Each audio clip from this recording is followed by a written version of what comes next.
Okay, my name's Andrew Onyango Achar.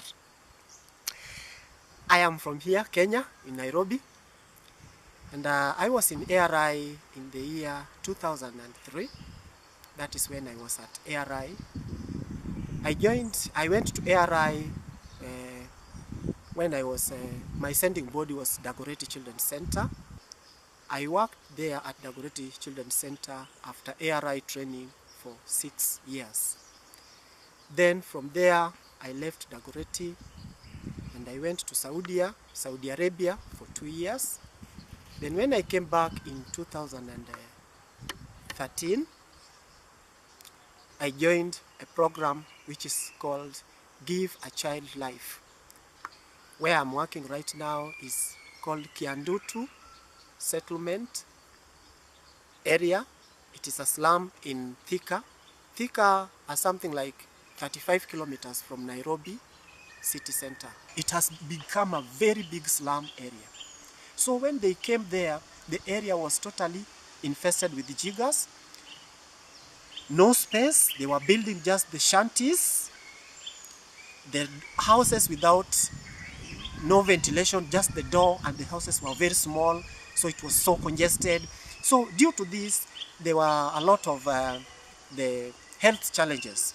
One of them was the jigger infestation. The second one was the skin diseases because they didn't have the clean water. Another thing was the TB, the tuberculosis spread everywhere, because if one person had the TB, it was easy to spread to others.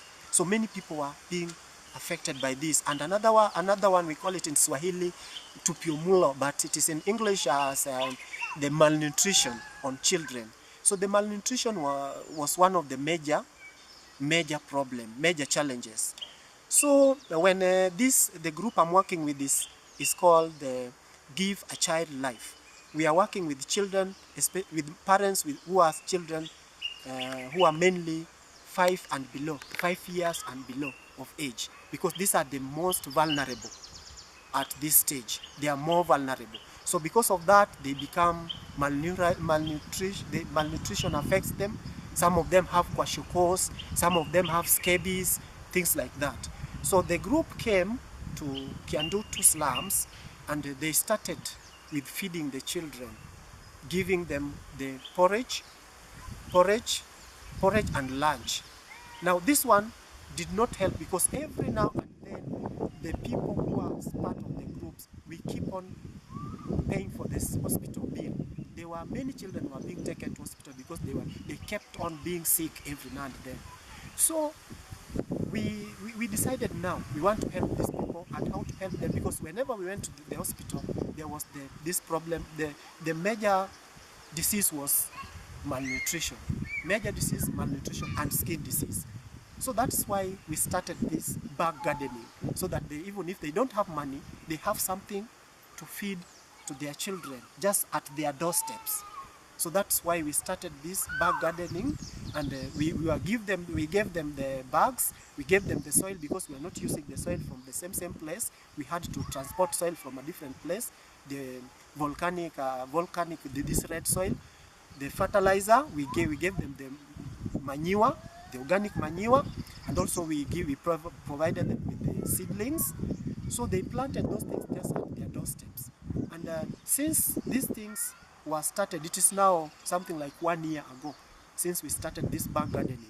After you put a bag, we plant it with the vegetables, and they get a lot of their green veggies there.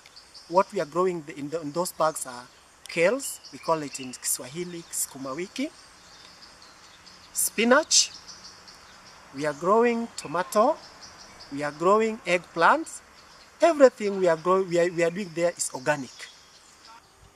The health of the children has really improved, that even in the hospital, they are taking the children on a different diseases, but not malnutrition, just because of this, with the help of the doctor in the health center. In the health center also we have those bag gardens, whereby we are the doctor in charge helping us to train mothers who are coming from different places, not from the slum itself, on how to, those mothers with the same problem of malnutrition. Even we give them some leaves to go and cook to their children, and we train them on how to plant on the bags, because some of them are saying that we don't have plots, we don't have land. Where do we plant them? What do we do? And I don't have money to buy those skuma wikis. I don't have plot to where to grow. I'm just staying in a rented house. What do I do? So we are improvising. We go and assess the area and help them, and it has really changed their life.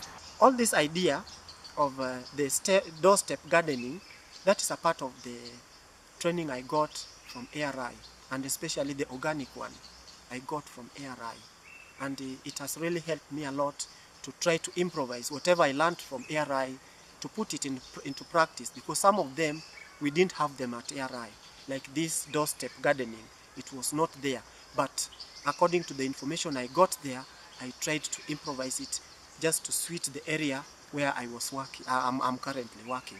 Another thing is because the houses where they are staying is so congested, no ventilation, no window. It's only a door, an entrance, a small one.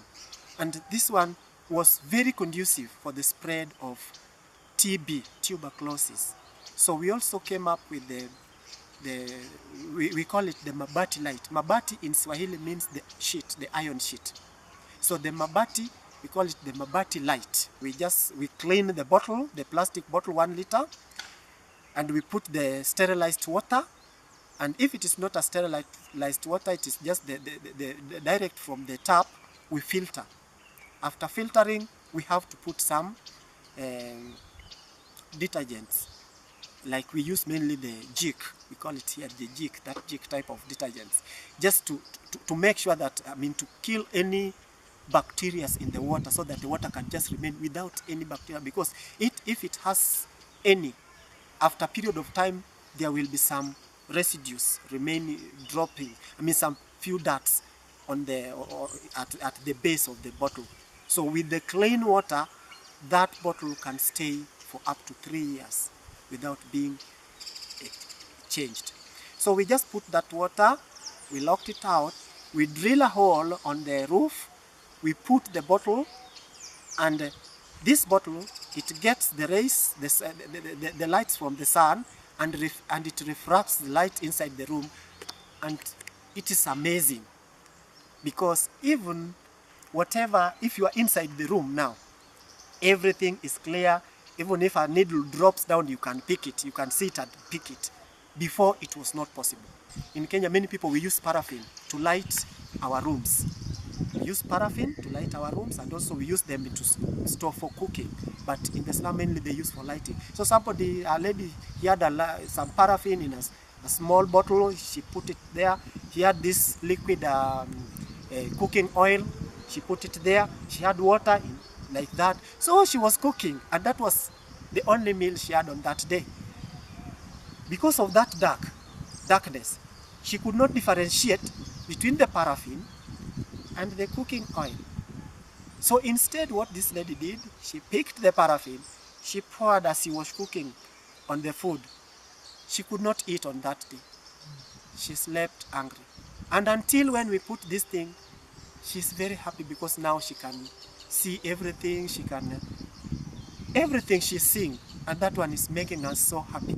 And even to sum it up, what this light is doing is, because the TB viruses, the conducive place for them to grow or for them to multiply is the dark place and cool, dark place, dark warm place. They really multiply. And if you leave them out into the sunlight, they die. Now for this, the help of this sunlight in the rooms has really also helped to reduce the TB spread in the area drastically.